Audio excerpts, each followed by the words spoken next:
Assalamualaikum warahmatullahi wabarakatuh. Perkenalkan, nama saya Nirmawati Tahir, NIM 13142303, kelas 3A, jurusan Manajemen Pendidikan, Fakultas Ilmu Pendidikan. Dosen pengampu Prof. Dr. Novianti Jafri, SPDI, MPDI. Di sini saya akan memaparkan materi tentang tugas 6 kemaritiman, zona ekonomi eksklusif JJ, dan alur laut kepulauan Indonesia ALKI.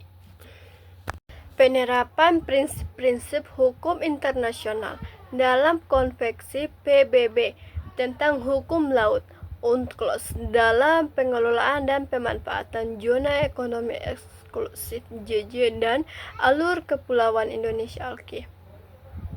Konvensi PBB tentang hukum laut UNCLOS adalah dasar hukum internasional yang mengatur segala aspek hubungan antar negara terkait pengelolaan laut, termasuk pemanfaatan zona ekonomi eksklusif JJ dan alur laut kepulauan Indonesia ALKI.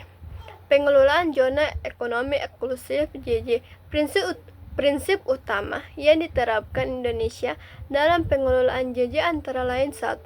Hak eksklusif untuk mengeksploitasi sumber daya laut. Pasal 56 UNCLOS memberikan hak eksklusif kepada negara pantai untuk mengeksploitasi dan mengelola sumber daya alam yang terdapat di JJ mereka. 2.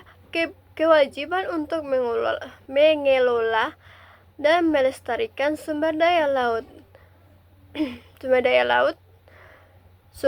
alam laut. Pasal 61 dan 62 UNCLOS mewajibkan negara pantai untuk mengelola sumber daya alam laut secara berkelanjutan. Sambungannya. 3. Pencegahan polusi laut. Salah satu aspek yang diatur dalam UNCLOS adalah kewajiban untuk mencegah dan mengurangi polusi laut akibat aktivitas manusia. 4. Pengelolaan keanekaragam hayati laut. Sebagai negara kepulauan, negara keanekaragam hayati laut yang sangat tinggi, Indonesia harus mematuhi ketentuan dalam UNCLOS yang mengatur pelestarian lingkungan hidup laut, termasuk pelindungan terhadap spesies yang terancam punah, habitat laut yang penting, dan ekosistem maritim secara keseluruhan. B. Pengelolaan alur laut kepulauan Indonesia ALKI. 1. Hak lintas bebas. Pasal 38 dan 52 UNCLOS mengatur bahwa kapal-kapal asing memiliki hak untuk melintas bebas melalui ALKI, yang berarti bahwa Indonesia tidak boleh menghalangi kapal asing yang melintas sepanjang jalur tersebut, asalkan kapal tersebut tidak mengancam keselamatan atau keamanan negara kepulauan. 2. Keamanan pelayaran internasional. Meskipun kapal asing berhak untuk melintas bebas, Indonesia tetap memiliki hak untuk mengatur dan mengawasi aktivitas kapal asing yang melintas di ALKI, guna menjaga keselamatan pelayaran dan memastikan bahwa kapal yang melintas tidak melakukan aktivitas yang dapat membahayakan keamanan negara atau merusak lingkungan laut. Hubungannya, pengawasan dan pelindungan lingkungan laut. Indonesia juga bertanggung jawab untuk menjaga agar jalur pelayaran di ALKI tidak menimbulkan kerusakan terhadap ekosistem laut. 4. Kewajiban melindungi kepentingan nasional. Meskipun ALKI adalah jalur pelayaran internasional, Indonesia tetap memiliki hak untuk mengatur aktivitas di wilayah tersebut, terutama untuk menjaga kedaulatan negara. Tantangan yang dihadapi Indonesia dalam mengelola JJ dan dampaknya terhadap ALKI. A. Tantangan pengelolaan JJ Indonesia. Penangkapan ikan ilegal dan aktivitas perikanan liar. Banyak kapal asing yang terlibat dalam IUU Fishing di JJ Indonesia, baik yang menangkap ikan tanpa izin atau menggunakan alat tangkap yang merusak ekosistem laut. Yang kedua, keterbatasan sumber daya dan infrastruktur pengawasan.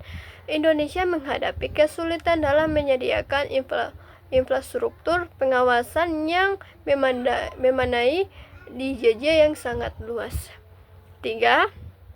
Kerjasama internasional yang terbatas. Sebagian besar aktivitas IUU Fishing di JJ Indonesia melibatkan kapal-kapal dari negara lain yang seringkali beroperasi tanpa izin atau dengan izin yang tidak sah.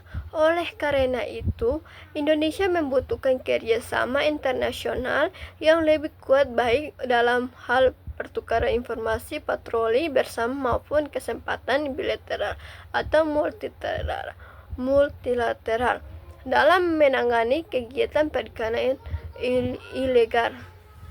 Dengan B, dampak terhadap pengelolaan alki. 1. Gangguan terhadap keamanan maritim. Aktivitas IUU Fishing yang melibatkan kapal asing di sepanjang alki dapat diciptakan ketegangan maritim antara Indonesia dan negara-negara yang terlibat, berpotensi menurunkan keamanan laut di jalur-jalur yang sangat penting bagi lalu lintas perdagangan internasional. Yang kedua, kerusakan ekosistem laut di alki. Aktivitas perikanan ilegal dapat merusak ekosistem laut di sepanjang alki. Selain merusak kelestarian sumber daya ikan, kegiatan perikanan ilegal yang tidak dikelola dengan baik juga dapat menyebabkan polusi laut akibat penggunaan bahan kimia berbahaya atau praktik penangkapan ikan yang merusak terumbu karang. Yang ketiga, dampak pada perdagangan internasional. Alki merupakan jalur strategis untuk lalu lintas perdagangan internasional. Gangguan atau ketidaknyaman yang disebabkan oleh kegiatan IUU Fishing dapat mempengaruhi kelancaran perdagangan. Kesimpulan dari saya, Indonesia sebagai negara kepulauan memiliki hak penuh untuk mengelola sumber daya alam di JJ, termasuk sumber daya hayati seperti ikan dan non-hayati seperti minyak dan gas, serta kewajiban untuk melindungi kelestarian lingkungan laut. Di sisi lain, Indonesia juga memiliki hak untuk mengatur lalu lintas kapal yang melewati alki yang merupakan jalur strategi perdagangan internasional. Namun dalam pengelolaan JJ dan alki, Indonesia menghadapi berbagai tantangan, terutama dalam menghadapi praktik perikanan ilegal IUU Fishing yang merusak ekosistem laut dan mengancam perekonomian negara. Baik, itulah dari saya. Mohon maaf apabila ada kesalahan kata, tolong dimaafkan. Wassalamualaikum warahmatullahi wabarakatuh.